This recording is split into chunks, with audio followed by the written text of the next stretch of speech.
August meeting of the Planning Commission called to order. Please rise for the Pledge of Allegiance.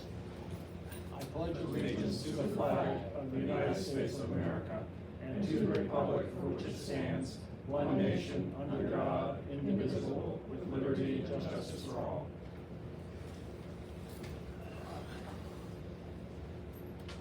Jackie, let the roll call reflect the 4 of the 5 commission members here with him. Mike Luigi is missing, and we also have code enforcement officer, recording secretary, and engineers. Chairman, if I could say something, we got an email request on the 18th from Mike Ruzi, who's asked to resign the post. Okay. Thank you. You're welcome. Okay, we have the minutes from the July 24th meeting. Are there any additions or corrections?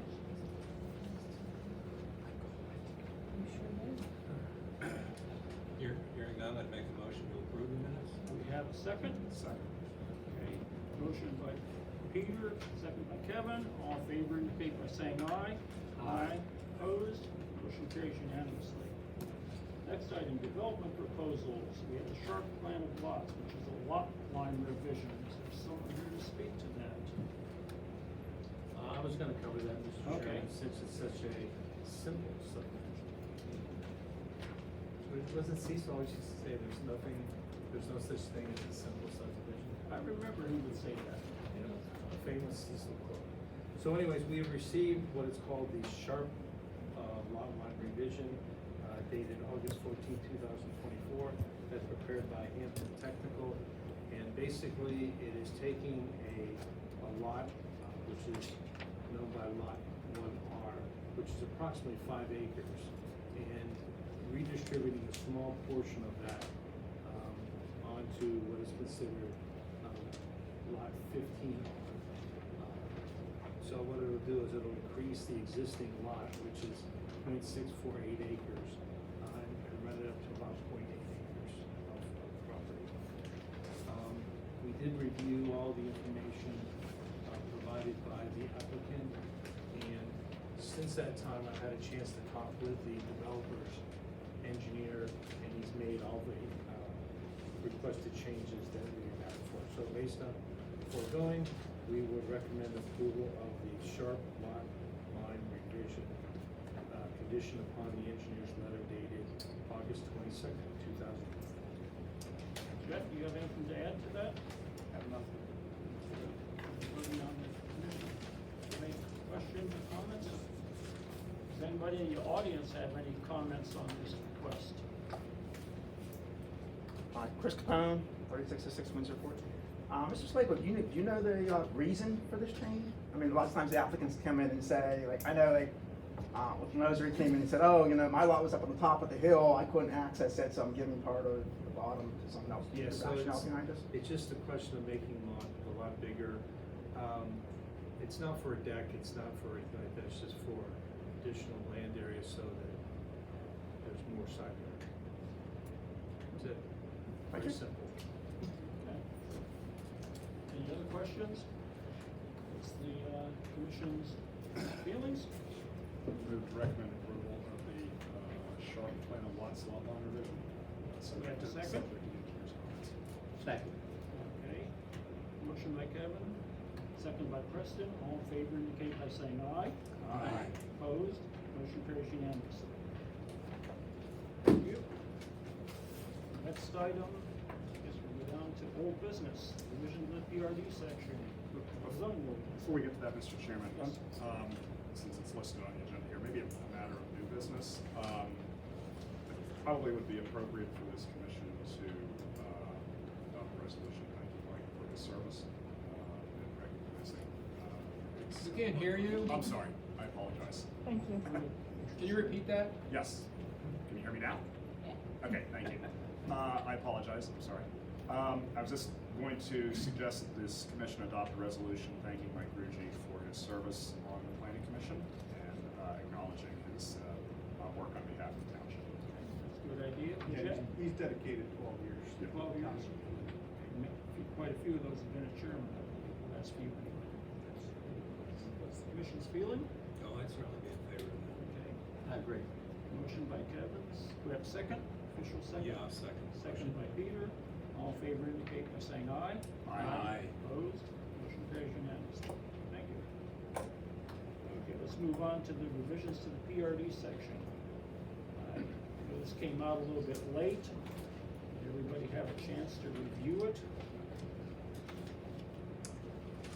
If I could just offer an explanatory comment, can you all hear me at this point? Thank you. Jeff had sent to me earlier in August Mr. Slagle's hand markup of the draft we were looking at before. I'll confess, Dan, there were some of your handwriting I couldn't make out. Thank you. So I did the best I could to try and address or revise this to reflect the comments that Mr. Slagle had written down. But I don't think all of them are in here, so it probably would behoove Dan, if nobody else, to be sure that I picked up at least those. Let me just say you did an excellent job. Thanks. And there's two ladies in my world that have learned to read my script. One is sitting to my left, which is Jackie, and the second one is Shannon in my office. Donna can't read your notes? Not as well as the other two. And for what it's worth, that probably has some advantages. I'd also note, just for the record, that we don't have the benefit of a solicitor tonight. And I don't know, did either Herb or Gavin have a chance to look at this, Jeff? I talked to Gavin briefly about it, I don't think he had a chance to look at it. Okay. So what do you think? As a matter of fact, I'm gonna say he didn't, because I think he said we didn't have a chance to look at it. I had the opportunity to look through it, but I just looked at the changes that we previously made to see if they made it into the final draft or not. Some were not in here. We could maybe quickly run through here and just do things page by page. Here's this word's missing or whatever. And there were a couple items that I think we need to talk about a little bit concerning the size of the lot requirements, things like that. So if that's okay with everybody? Yep. Okay, let's start on page 1. Under introduction A, in the second line, it says, and in compliance, the word with needs to be added in there. Anybody else have anything on page 1? Just again, by way of explanation, in the statement of objectives, there was some conversation at the last meeting with the solicitor that he wanted to make these. He wanted to provide for these, as I understood it, provide for these in the ordinance, but he didn't want to make them mandatory to where they might create issues of litigation later on. So that's why I loosened up the language a little bit there. Okay. Let's move on to page 2. Well, before we go there, under statement of objectives, I'm reading this right now. I didn't catch this before. Under number 1, second to the last line, it says floodplains and wetlands. Floodplains. Right.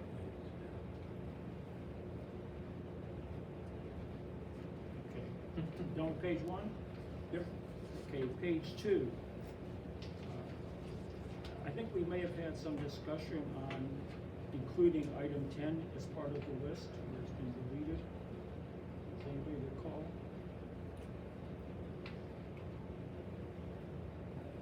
My only note was that they used to be the old 8. What? They used to be the old 8, number 8. Yeah, is your microphone on? Well, do we want to include item 10 back in as item 9 or item 8 or not? I don't see why not. I think it's consistent with one of the benefits of the PRD, which is open space. Right, because I like, because it's basically the reference to active or passive recreational use by the residents. That's why I thought that should go back in. Anything else on page 2? Page 3. So we're gonna include number 10 back in. Yeah, as item 8. And as Kevin has done up above, we're gonna get rid of the word to and make it big provide. Right. Okay, just. On page 3, I think we want to sit under A, ownership, I think it wants to start a single developer, not a single developer. And now comes the first toughie, minimum size. The site shall be not be less than how many contiguous acres, anybody have thoughts about it? Current ordinance is 10, which matches up with the MPC. We wanna make it larger. I mean, I'd be okay with 20 acres lot. Most of the ones we've seen have been in that area. Jeff, Richmond Estates, was that 56 acres? Did you read? That felt to me like 29, but I'm not sure. Go back to the whole. Well, the only reason why I'm saying is that, by passing out this zoning map here, the brown area next to Armour Township there, that's Richmond Estates.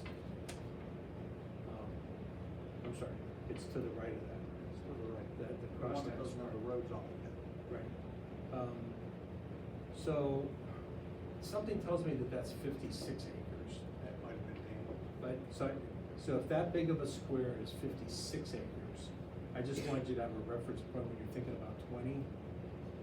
So maybe it would be like a fourth of that. So if you look at all the tracts of property throughout the township, and there's a lot of rather large tracts, 20 seems reasonable. I guess is kind of what I'm getting at. Yeah, and for that reason in particular, I would be in favor of increasing it from 10 to 20 as well. Anybody else have any thoughts? No, should we make it 20 acres? That's fine, for whatever it's worth, my experience in other municipalities is that typically PRDs are on larger tracts. Yeah. 10 acres is kind of low once you start counting for roads and things like that, so. But I just wanted you to get a feel for what 10 looks like. Okay. There was one that was up for consideration, which was on Mallard Drive, which is toward the left, right next to the Robin Blue. It's, anyways, that one parcel that's right on the, I guess it would be either the O'Hara Township or Fox Chapel Road. That area was up for consideration of a PRD, and I can't remember but just by doing the simple math, I would say that piece there is probably more than 10, or more than 20. It looks similar in size to what you pointed out before. Yeah, so. There's not an application pending though, correct? No. Okay. They came before the township, I'm gonna say 2 years ago, and there was enough opposition that the applicant withdrew his application. But I'm just trying to think that. But I think the key point here is the 3 districts where we allow PRDs all seem to have properties that are 20 acres or larger in them, where Yeah. PRD could be cited, so that's, Yeah. we're not Okay. excluding them. Okay, sorry. Any other changes on that page? Anything on page 4? Nothing? Page 5. Okay, here we had some discussion, I think that might have been 2 or 3 months ago. And that was, table 4A, permitted densities. And one suggestion was made was change that to dwelling units per acre / minimum square footage. And we had some different figures. Like for the RE district, we had 0.5 and 3,000 square feet. For LDR, we had 1 and 2,000. I mean, that doesn't make sense.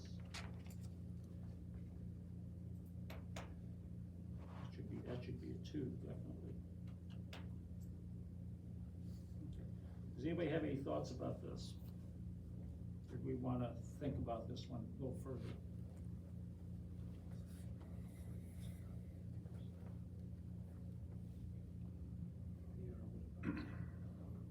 I mean, I think it makes sense to put in a minimum square footage of the dwelling unit. So we wanna keep the dwelling units similar to what's already in that area. We don't want somebody coming in with mini houses, putting them up. Yeah, that's been one of the complaints, I think, from citizens. Well, that's also a concern where we're going in the future. Yeah.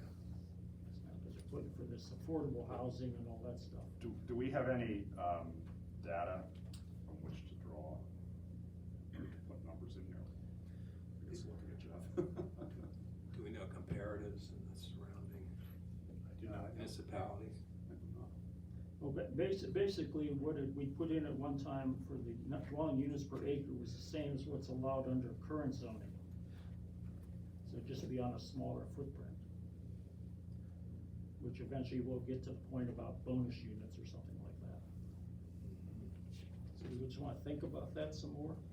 Mr. Bloom, to answer your question, I'm not aware of any of the other surrounding municipalities that specified a structure size. You need a minimum or maximum. They don't have a specific square footage Yeah. number. That's, I wasn't searching for that, but Yeah. I do not recall having seen that. The concern here is that someone, there seems to be a push for mini houses, for affordable dwellings, which means something very condensed.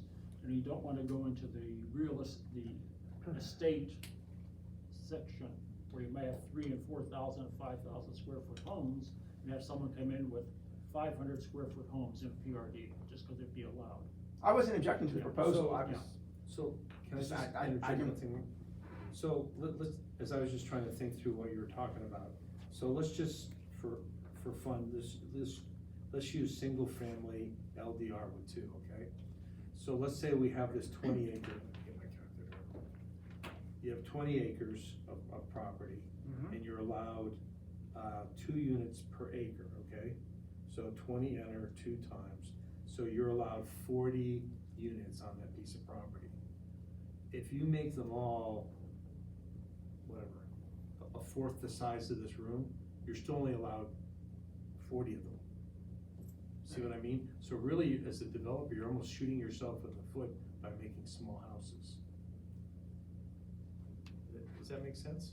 Well, it does to a certain extent, but it doesn't mean that somebody won't come in and do that with some kind of a government grant to have affordable housing put in.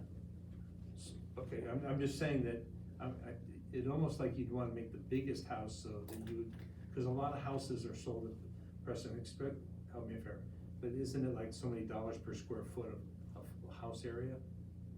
To be honest, in Western PA, we do not sell by square foot like you see on television. However, yes. Eventually it has more value, right? Yeah. So if you create a house that's 20 foot by 30 foot, That's 600. so you have a 600 square foot house, you're only still allowed 40 of them. And now, if you wanna talk about affordable housing, as we start to, as the house inflation and costs keep going up and up and up, right now, our average housing cost is, let's say, for $450,000. If you have a house that's only 600 square foot, that house may be $25,000 now. So indirectly, by allowing these smaller houses on areas that are buffered and by themselves, you're actually creating a nest of what I would call affordable housing by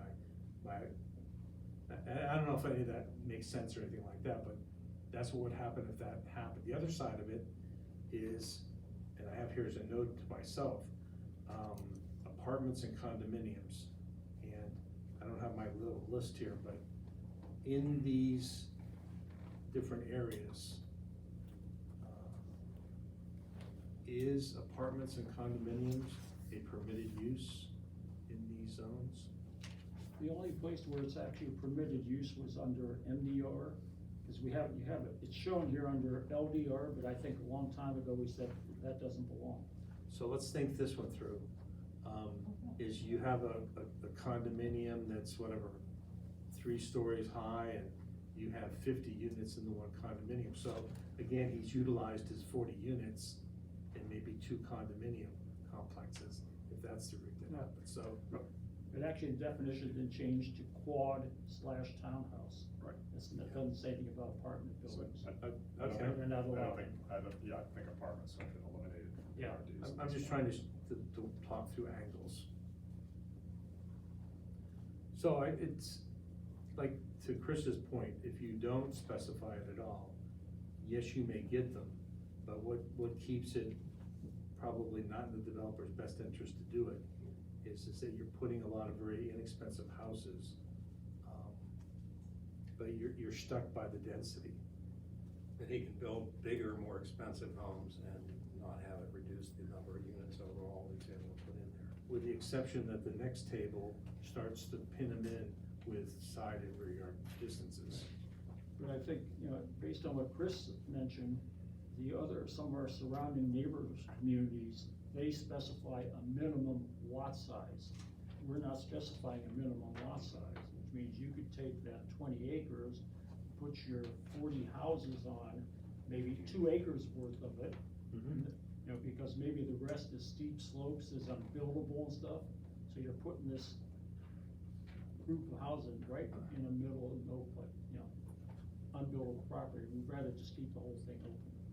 Okay. So, that's it. And the other thing was to change the dwelling units per acre to say be the same as in the standard zoning. Okay, then we could offer bonus units for doing certain things. So that would reduce some of these numbers. But the other thing we had here is no dwelling unit type can exceed 25% of the total dwelling units except for single-family dwellings, which addresses some of those things where you don't have all townhouses in the development. You have to kind of break it up into different types of housing. Okay, so that's not the draft that I'm looking at, but. No, that kind of got dropped along the way. That was done 2 or 3 months ago, we were talking about that. And then, what do we want to do about having bonus density for additional? We want more, if they give us more common open space, we give them more bonus units, I'll pass that down to or Dan. anything like that. Anybody have any thoughts about that? What's this? Down the bottom. I think Kevin can read my handwriting quick. Don't bet on it. We're gonna offer bonuses. I think there just needs to be a set of criteria for what they're gonna do, and then just not convoluted, confuse it with this table. It should just be as, if you add 10 feet to a buffer, you get 2 additional homes on your development. And to some extent, keep in mind that if you allow for bonuses, you don't want to be in conflict with a minimum lot size requirement. In other words. Well, we don't have a minimum lot size, all we have are the setbacks. That's my point, that I don't know that you want a minimum lot size. No. Because otherwise, you might not be able to encourage. I take it, Dan, you passed this down here for increased density, 10%, 15%, except for common open space increases? Just as a thought, it's linked, the bonus, if you wanna think of it that way, is linked to the developer, putting out more open space. Yeah. So if he, instead of having 25% open space, if he provides 40 or 50 or 60, he can increase his density by, you know, whatever formula you want to make up. But What do the rest of you think? We wanna base it on, if they give us more common open space, maybe put a few more units in? As we have been talking, I've been thinking about, especially with the small, you know, I forget what they're called. I should know, but I don't. Small homes. I think things like that, they ought to get our approval. You know, I don't know if we should have a minimum home, you know, size of a home, but we should have some say over John Doe coming in wanting to put in 400, what are they called? Tiny home. Tiny homes. And that's, you know, I mean, he can put them in, but we might not think it's a good idea where he wants to put them. I mean, that's to have some, we allow, but we have some control at this level over what the person, developer wants to do. Well, the problem is, Preston, if the developer meets all the requirements in our ordinances, whether we think that's the right place for that or not, we have to approve it. I mean, if we reject it, he takes us to court, the court will rule in his favor every time, because he met all of our Yeah, stated all the requirements. Yeah. That's why I'm kinda heading in that direction. Okay. Just 2 points I'd like to make on this, though. Number one, we seem to be forgetting that developers have to pay for land, and built into their pro formas is land costs. And land costs in Indiana Township are not going down, if anything, they're going up. So I don't think the market incentives point towards building lots of tiny houses that don't have a lot of profit built into them, because the developers gotta cover that land cost to start with. Second of all, and Jeff, this is something we may not need to talk to Gavin or Irv about. I'm a little bit concerned about square footage limitations in the context of the Fair Housing Act. I mean, the city of Pittsburgh right now is amending their zoning ordinance, zoning code, because they were getting fair housing challenges. There's ways to address it, but I do think I want to be sure that this discussion isn't tending towards what might be violation of that act. Yeah. Thank you. Yes, Chris? Yeah, along the lines of what you're saying, I think there's some complications you may be overlooking on the, the minimum structure size. Because, I mean, if I look at the whole development process, developer's gonna come in, he's gonna make a proposal, file it with the township, it goes to the commission. At that point, you're looking at land, right, and how the lots are divided and where sewer lines are going and what's getting graded. There's no discussion on individual buildings at that point, right? And it's like, if I look at like Hartwood Meadows where I live, they came in, they got approval for phase 4. We saw all the lot sizes, but right now, even as they're working on it, they can't tell you what size house is going on a particular lot until they sell it. So that's problem number 1. And then problem number 2, looking ahead, what if I have a PRD, we come in, we build it to the set of rules, and then a house burns down and someone decides they want to rebuild and replace that house with a smaller structure? Who's in charge of enforcing all that? So does Mr. Curti then have to go through, dig all this paperwork each time someone tries to build a new house or something? It seems like there's a whole additional level of complexity that we need to think about. I'm not telling you what the answer is. I'm just saying there's some things you probably consider. So a couple of things to your point. Typically when a housing development comes in, one of the first questions Dan usually asks is, what is your price range? So that's one question. But that's not legally binding, right? No, it isn't. Yeah. And the other thing is that we always ask for a architectural rendering of what you're proposing.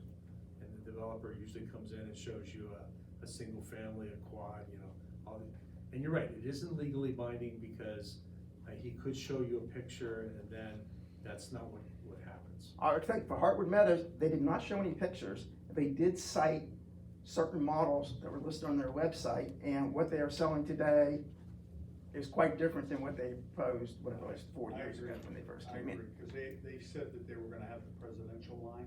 That's the word I remember hearing, and it's not what they're building. Yeah, the vast majority of the lots in Hartwood Meadows, you cannot fit one of those houses on that lot. It's just not enough space. So again, it's not legally binding. They came in and said that. I just want to make sure everyone understands it.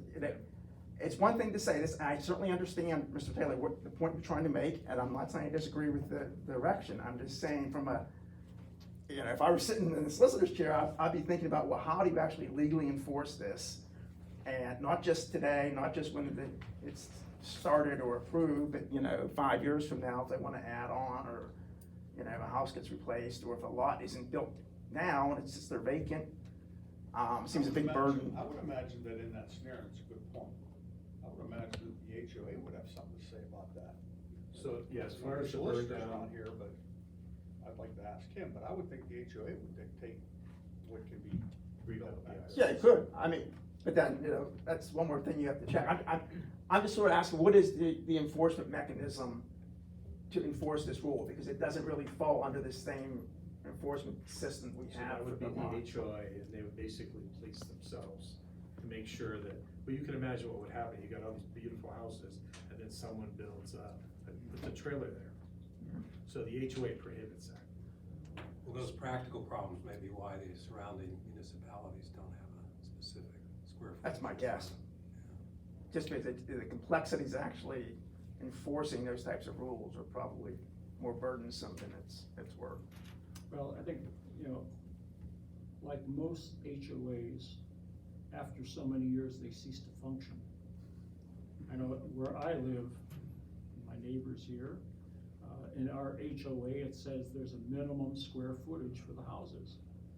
Is anyone checking that? Is there any way to enforce it? No. Well, what So kind of that's what- management team do you have on your HO that's enforcing it for you? Well, it Township doesn't falls enforce it. apart after so long. Well, So, I mean, that's why. there lies the problem. Yeah. But the management company Right. that you hire as the HOA, part of the HOA is supposed to be managing that for you. Rather than get stalled on this, why don't we put this off and we need to talk to solicitor, say what legally can we do, if anything. And then maybe next month or next time we meet, we can discuss this section. Do we wanna put minimums in there or just leave it open? So Chris, to your question, let me offer, without the advice of counsel, a couple of answers.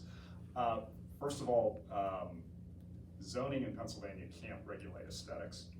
So how a house looks is not proper subject for zoning ordinance. However, in our requirements for submission of the development plan, we already say that the developer has to submit information regarding the use, height, bulk, and location of buildings. I don't think there's anything wrong with saying architectural detail there too, so that that's at least in the public record. And then further on, we also say the substance of covenants, easements, or other restrictions proposed to be imposed upon the land and buildings. So the township does have an opportunity to review the covenants. And here's where you have to, there's a fine line between who's enforcing it. Okay, if the covenants contain language as to the design of houses, that would be enforced by the HOA, but the township would be sure, so to speak, that that's in the covenants before they approve the PRD. I think maybe that's the way to work this through.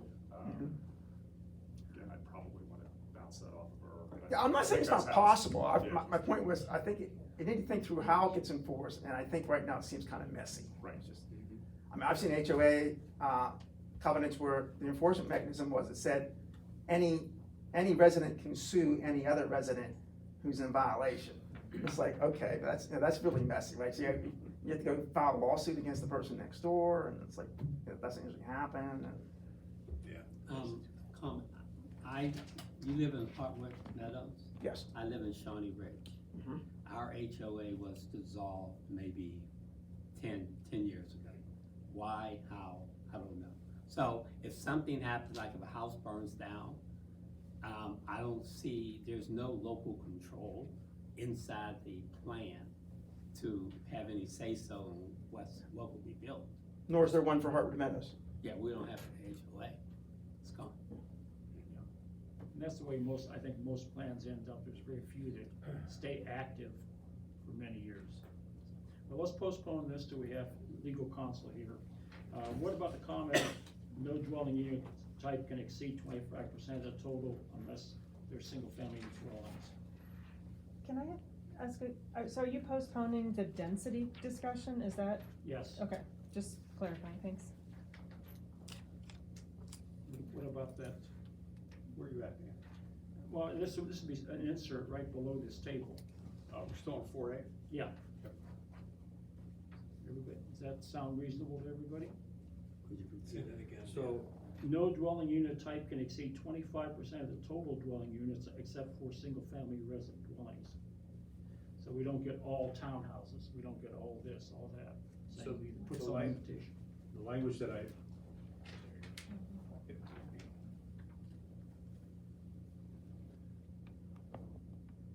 enhanced that statement a little bit by referring to a standard subdivision, just so that we have a frame of reference. See your little red? See the table, Dan? Right here. Right.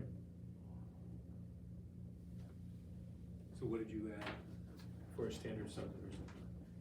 Permitted for a standard subdivision. Okay.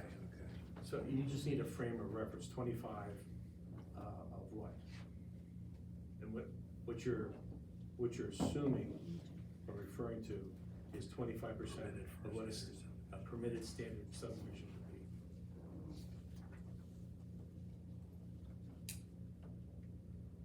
Okay. That You sounds just need a reasonable. frame of reference, Yeah. that's all. 25% of what? Right.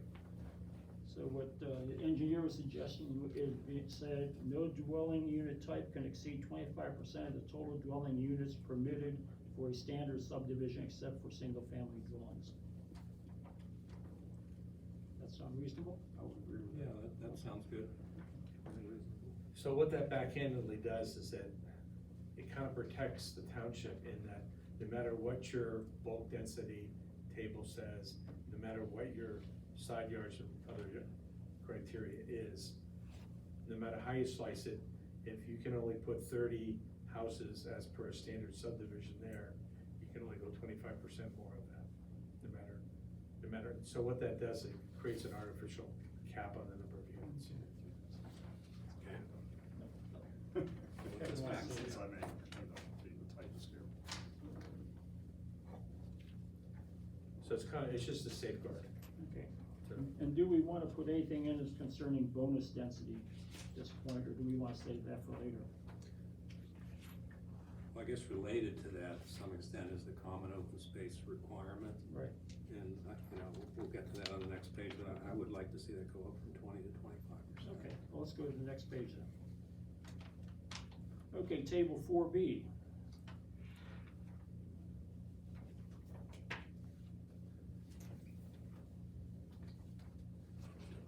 Right. And under LDR, there are no quad townhouses allowed under LDR. And I think we had discussed some changes to the setbacks. What I had in my notes, which may or may not be correct, was under RE would be 30, 20, and 20. And under LDR would be 25, 15, 15. And under MDR would be 20, 10, 10. So it'd be, for the front setback would be the same, no matter what type of dwelling it was. So along that same line, the handout that I gave to the planning commission last month is you have a 50-foot right-of-way. If you tack on a 30-foot front on top of that, you're now, do the math, 25 divided by 2 is 12, basically, 12 plus 30. You're 32 feet from the right-of-way line, just so you know. That's on the RE district though, so. I'm just, you start pushing the houses so they have no backyards, and you're creating a bunch of 30-foot front yards that nobody uses, but that's where you're headed. But that's only assuming that the backyard is so steep it can't be developed, Which is very typical. which may or may not be true in any, it's PRD specific, so we don't know until somebody makes the proposal. So how much backyard do you have in Harwood Meadows then? Me? Any of those houses going in? Oh, the new houses? Yeah. Yeah, there's a couple that have 100 feet. The best one, the shortest, the smallest one that they started, they put the foundation in for, from the back of the house to the edge of the hill is about 18 feet when I based it off. And that's very typical. That's the worst one. Yeah, you can barely put a deck on the back. And normally that's where the sewer line is too. So you have a sewer line and you're prohibiting the ability to put a deck on the back because you have that 2-to-1 slope right off the. But on the other hand, you know, what my concern on this is, since most people park their cars in the driveway instead of the garage, you get somebody with extended cab pickup truck, which is gonna be almost 30 feet long by itself. And then if we have a sidewalk in the plan, it's gonna be blocking the sidewalk, you know. Well- Especially when we get people with 3 and 4 cars in the household, Okay. where they're parking 2 cars behind each other. Whatever you'd like. That's, But let's look at your house, for instance. You have what I would see a very typical house. So in your front yard, from your front porch to the wedge curb, you might have 25 feet. You have a very small front yard. no, I have more. Okay, tell me how much you think it is. I would think it's, probably in the neighborhood of 40 feet. Okay, so 40 minus 12. It's 28. Yeah, so you start getting to some of these other numbers. I'm just saying that's, it's funny, you guys can put in whatever numbers you want. I'm just telling you, my experience has been, everybody likes their backyard because they wanna put a pool there, they wanna put a deck there, they wanna put a garden back there. You can't do any of those things in the front yard. And although you may protect one house from a large truck with a trailer on the back. Okay, it's just, I'm just pointing that out. Well, that's up there. Any other thoughts? I have a little different question for Dan. When we say 15 feet side, are we talking about 30 feet in total? Between buildings, yes. Yeah, 15. 15 to the Okay. property line. Okay. Right, and as Jeff will tell you, that in a lot of the PRDs, well, not a lot of them, but some of the PRDs that we're putting out right now, that are more like 10 foot and 10 foot, which is 20 foot, we wanna be in a situation where if we're fighting a fire, that we can get equipment between houses. And what Jeff was running into is that you have these chimney blockouts there. And when you have these, whatever, you chew it up with 3 foot for a chimney, and whether that's included in the side yard or not. And I'll let him tell you what he's running into, but at the end of the day, by the time you have house, chimney, you know, making sure that a firefighter can safely get between those houses and not get cooked, you know? You know, on this one, the new urbanist in me does not like big front yards, but Indiana Township's not a new urban place. So, particularly because we're having these in larger, we're limiting PRDs to larger tracks. The 30-foot front yard doesn't offend me. It really doesn't. I mean, Okay. it's consistent with the feel of the township, so. Unless the citizens disagree. The citizens have asked for bigger front yards because the parking is a massive issue in Okay. these tracks. And so if you have no front yard and no parking, then Yeah. it's very problematic. Please state your name for the record, so we know Sure. who said that. Nettie Owens, 109 Bruno Drive. Thank you. Thank you. If you have a garage in the front, 30 feet is one thing.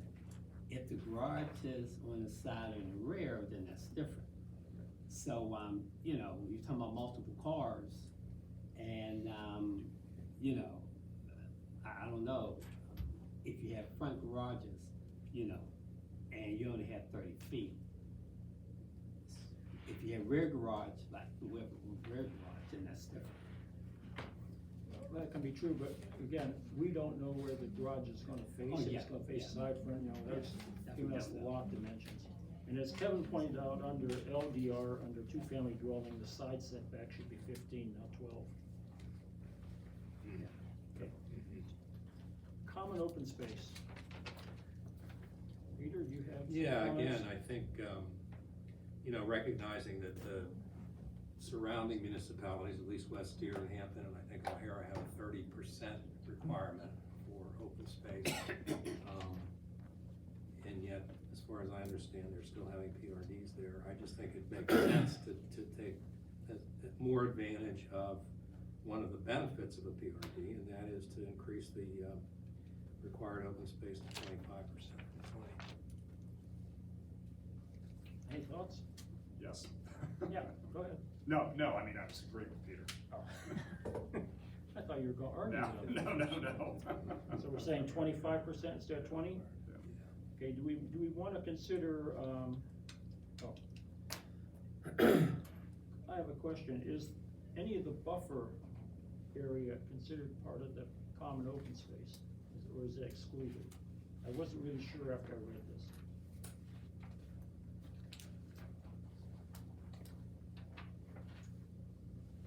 I think buffers are part of the common open space. But the buffer area, I'm gonna say this. The buffer area has to be provided regardless of whether you have 25% open space or not. So you may end up having more open space as a result. And by the way, we have limited, or we have added to the list of exclusions of what could be considered open space. Also to bring it in line, I think, a little bit more with the neighboring communities, and just because it makes sense. So do we want to allow all the buffer area to be considered part of the open space? Or do we wanna reduce the amount of buffer area that's allowed to be open space? No, I think we're, Think we're okay? We're okay. Okay. Okay, anything else on page 6? So let me get this straight, so the common open space, what, are you talking about deducting the area for those 7 items? Yes. Yes. Mm-hmm, yeah. There's no buildable space. So if you take, again, I did it with 10 acres. 20% of 10 acres is 2 acres. The buffer area is 3/4 of an acre. The stormwater facilities are 1 acre. The streets are 1 acre. The sidewalk is 1/4 acre. The easement is 1/2 acre. The wetlands are 1/2 acre. The steep slopes are 1 acre, equals 7. So that means you have 7, 8, 9, you have 1 acre to build on, If it was 10 acres. if we're 10 acres. Now, if it was 20 acres, you would have 20 times 20% would be 4 acres, so it's 4 plus 7. You have 12, so out of the 12 minus 20 would be 8 acres to build on. But on the other hand, all properties may not be conducive to being PRDs. You know, if they So have a you- lot of steep slopes, maybe you don't wanna do a PRD there. So you'd have 8 acres to build on after you do all these subtractions. And then you have a density of, let's just say MDRs, so 2.5. And our,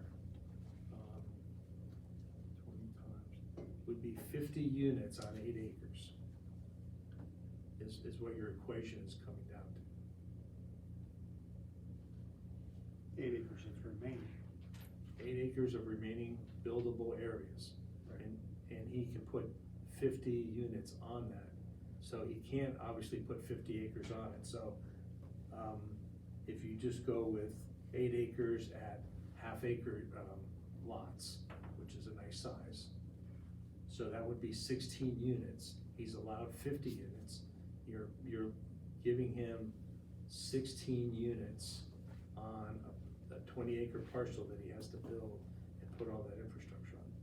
Won't happen. But Dan, other municipalities exclude from common areas what we're excluding here. So we're not reinventing the wheel with this, number one. Number two, if we end up with a quad type development on 8 acres, 4 units in a quad, 10 units is 40. I mean, you're getting the density that you want, but you're keeping the area around it more open. I'm not sure. I don't think we're doing any harm by having these be excluded from the common area, because it's where I'm coming down. They're not gonna be developed, yes, I understand that. And yes, that means the developer's gonna have to preserve more land, but that's the whole point of this. Okay. Can I ask, Yes. when you say quad, what do we mean when we say quad? Quad is 4 dwelling units in one You building. know, but Okay, there aren't many quads being built today, and I think people prefer only 2 versus 4, but that's why I wanted to make Okay. sure of clarification. Because 4, two of the folks are, I don't know, where they're in the back somewhere, but, okay. But a quad is basically a square. Yeah, It has yeah. a 4 cross units. party wall between all 4 Mhm. dwellings. But doesn't that 25% restriction restrict that from being all quads? I mean, you already correct, decided I on mean, that. yes, you'd have to play with the math, I was just Okay. trying to react. Are we done with the open space, 25%? Yes. Okay, anything else on page 7?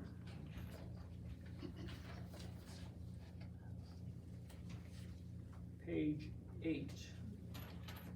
Okay, under roads and parking. Notes I had said, in the red area, the last line, it says, the word controlled we replaced with shielded.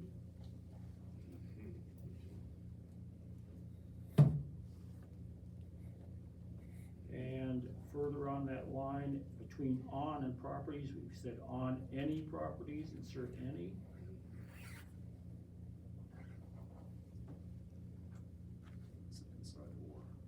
Inside Inside of or outside. inside or outside of the PRD. Right here. Yeah, 'cause you don't need that.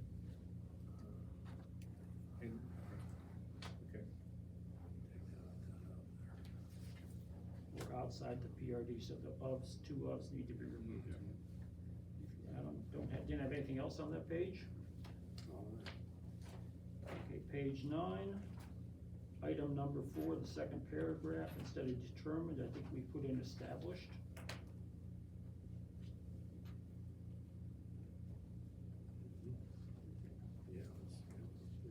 And in the third paragraph there, the last sentence, PRDs will only be approved or denied, add in or denied by the Township Board of Supervisors, that's sole discretion. Anything else on page 9? Page 10, anything? Other than the fact we need to make that blue stuff a little bit bigger so you can actually read it. As we discussed with Chris, I'd like to add some architectural detail language to the submission requirements in item 6. You wanna tell us what you want here? Well, this is what has to be submitted as part of the application. It says the use and height bulk. I'd add the words architectural detail and location of buildings.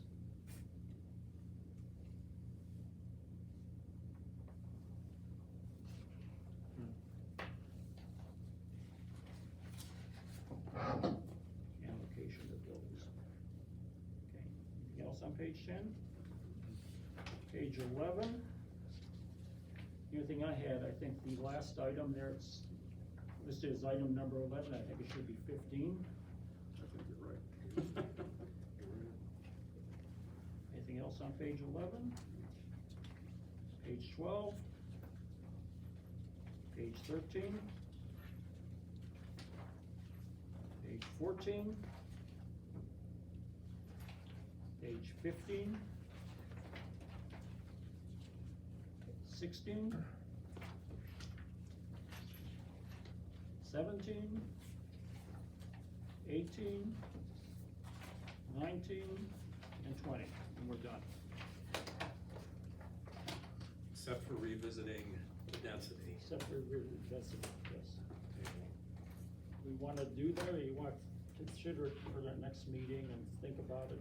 Well, do we need some solicitor input? Yes, we need Yeah, I think solicitor that's, input. otherwise I'd love to get this done. So would I, but Yeah, well, I think we I'll all make sure would. it's right. Yeah, so for that reason, I think we have to defer that one. Could I make a proposition? Not a proposition, a proposal, excuse me. Excuse me. I appreciate that the public has been sitting through a number of these meetings where we've been kind of talking amongst ourselves up here. I really think we're at a point, I've been growing more and more uncomfortable that we haven't shared this with the public yet. So, you know, if this is cleaned up and back in Jackie's hand a week, 10 days before our next meeting, I would propose that the public be allowed to take a look at it, because I think some final comments from them would be appropriate. It's on my call. I think we're far enough along here that we're not, I mean, I think we're in agreement on Yeah. 90% of the changes, so I would be for that as well. Okay. I'll mention it. See what supervisors think, they can give us direction on that. Okay. Yeah, and again, I don't know that this is necessarily our call, but I just think we're at a point where I personally would be in favor of it. I know there have been problems in the past with draft copies of ordinances being available to the public, But, so, yeah, but I think we're pretty far along on this one, so. well, you never know. People could be very creative. You can, Is there you can any watermark comments? it, right? Yeah, we can put a draft all over. I mean, the ones that are approved are marked. Comments from the audience, we That's have. okay. I just wanted to ask, 2 questions. Sarah Hertwig, 115 Berry Hill. This may have been addressed earlier, I wasn't able to be here in time. Is the buffer going to be considered, private property, or will that be of like the HOA? That common space of the buffer? It's basically part of the HOA's responsibility. It's not private property, you can't be part of any private lot.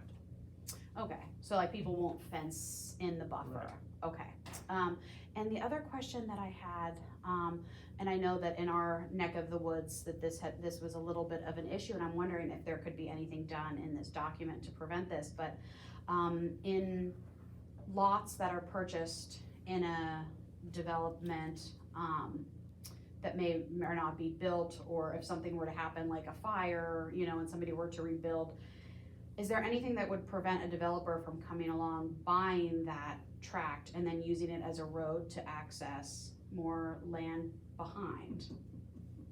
Is that a possibility? I guess that's a possibility if the property meets all the requirements to put a road in. You know, Okay. it's somebody's private property, and if they, I know what you're referring to. I know it's Yes. been a concern. If they own property that abuts that piece of property, and they wanna get access to it, they could possibly do that. I don't see anything that would prevent them from putting, it's just like putting a driveway in on your lot. Well, if a PRD is concluded, I guess my concern would be that, you know, if someone were to buy a house, and then buy 100 acres behind it, tear down that house, and then have the PRD be the main road through. And so I didn't know if that would be anything that the board would consider addressing, if that could be addressed in this, since it is an ongoing litigation problem at the moment that is becoming quite costly for some of our citizens. I don't know, just wanted to ask. Any thoughts? I ask, in that situation, isn't there already a limit on how many houses can access, any neighborhood from the main state road? No. In the Salado? There are studies required if they exceed a certain number of traffic studies. But it doesn't say you can't have a development of 400 units. There's nothing that says there's an upper limited number of units you can put in any development, whether it's a PRD or a straight development. The only thing that limits that is what the zoning allows.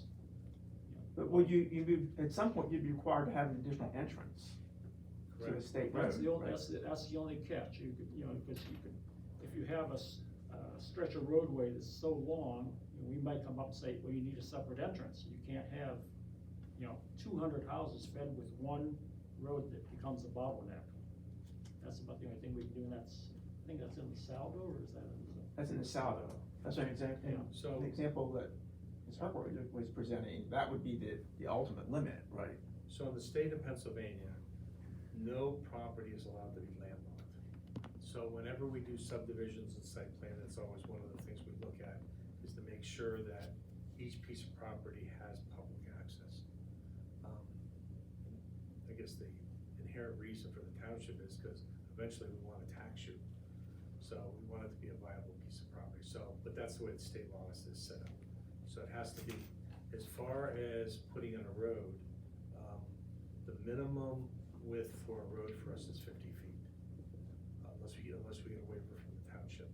And the reason being is that a cartway is 24 feet, and that would give us the 50-foot right of way for one reason, but it also gives you that 12-foot buffer on each side. So if you do have a house here or there. Now, in the case of Richmond Estates, that's how that was developed. And I think the developer ultimately bought the one lot next to it and put in 4 more houses. But so that's that side of it. The other side, to answer your question, is that as soon as you breach a certain number, like 100, or I think that's what it is right now, you require secondary access to the plan. So at some point in time, a developer may, in order to develop a large tract, may want to buy a lot just to put a road through to get that secondary access. Would that lot count be initial, in the instance that I'm talking about, would that be the initial count plus the new houses built behind, or would it just be? It's an empty lot where there's a road. What am I missing? So like if someone were to buy a lot and then build a road in to develop the acreage behind it, and you'd said that there would need to be a secondary access if there were over 100. So would that 100 include the existing units in that plan as well as the new ones being built? Now it does. No, it does not. Okay. It'd be the new houses, the new development. So if there's 50 houses already in the PRD and then another 100 get built 5, 10 years later. Yeah, I mean, there's always gonna be places where all these things are gonna get tested. Yeah. And that's why I was trying to walk through a bunch of different scenarios, because when this gets all solidified, one of the things I'm sure I'm gonna be asked to do is to run some examples through, just to see how each one's gonna react. Yeah, it's perfect, I mean, to sit here and hear all these different Some scenarios. data equations. Yeah. What you're describing is Hartwood Meadows as an example, right? Existing neighborhood, 70-some houses, and they decide, oh, there's a big lot, 57 acres behind it, we're going to tap into the existing streets to build another 75 houses. That's exactly what happened. But keep in mind is that phase 4 and 5 was always approved by the township. So that's on. As a subdivision, not as a PRD, Okay, and what they built is not what was approved 30 Yeah. years ago. yeah, houses. How did they get away with it? So, I mean, there's gonna be a lot of loopholes in the system, such as, to kind of follow through with what you're talking about, is that if I was a developer, I would buy that, whatever the lot, and again, this is just, I don't know what the heck you're talking about with this court case or anything like that. But I mean, to Sarah's point, I understand what she's saying, but whether it's a PRD or subdivision doesn't really matter. It can happen either way. Yeah. So just understand, I know you keep saying PRDs. The lot that you're referring to is not in a development that's PRD number 1.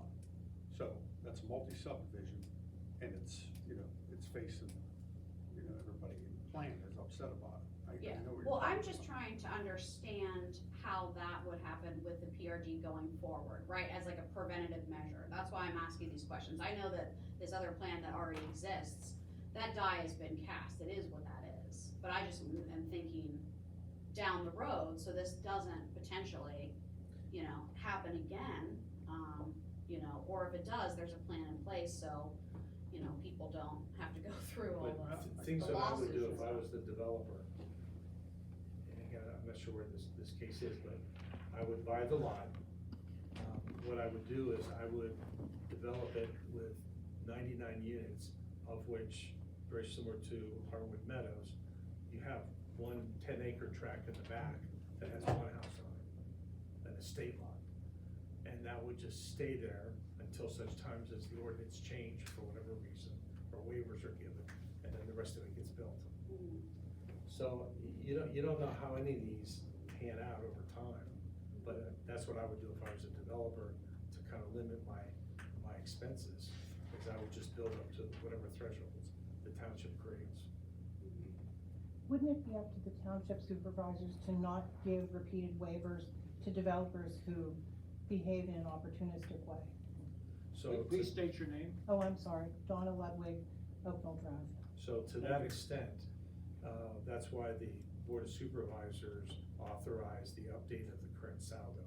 Because what was happening is that they were approving plans with 8 waivers. Well, not 8's a bad word, say 4 waivers or something. The one that was most common is the length of a cul-de-sac being 800 feet, and we're putting in plans with a cul-de-sac that's 1,200 feet long. That was a very common waiver. So the board wanted to create a saldo that had virtually no waivers. So that was their goal. Whether it pans out or not, it really hasn't been tested yet.